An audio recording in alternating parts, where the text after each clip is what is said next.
Со едноминутен молк на Факултетот за музичка уметност започна комеморацијата во чест на професорката Сара Пројковска, која животот на 48 годишна возраст трагично го загуби во пожарот во дискотеката во Кочани, настапувајќи со својот бенд ДНК. Сара беше професорка по пијано, но истакнат македонски музичар, придружен вокал на дуото ДНК, како и на дел од најголемите македонски музички звезди, вокалист во бројни музички проекти, домашни и странски, и текстописец на забавни мелодии, зашто има освоено и бројни награди. Незините пријатели, колеги, студенти и соработници велат Сара за секогаш ќе ја паметат како незаменлива пријателка, секогаш ведра и насмеана. Љубовта за музиката која кај неа се јавила од мали нозе и незиниот ангелски глас.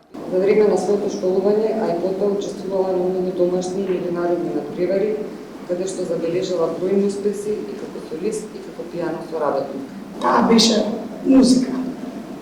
Музика која ќе дојдеш да те расположи кога не си добро.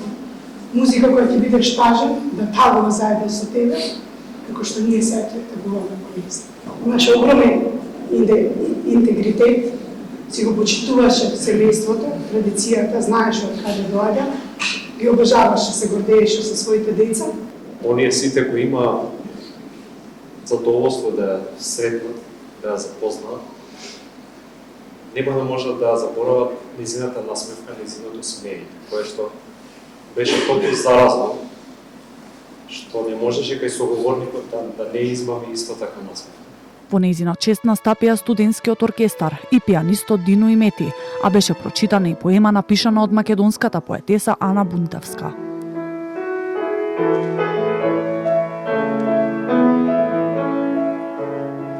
И еве си повторно насмејано, со чашата во рака не стравуваш.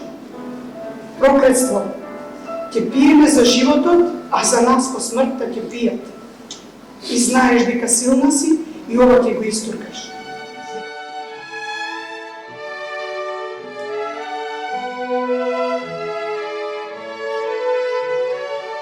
На Факултетот за музичка уметност во Скопје, во чест на Сара Пројковска, отворена и книга на жалост, каде низините колеги и студенти пишуваат пораки за последно збогум.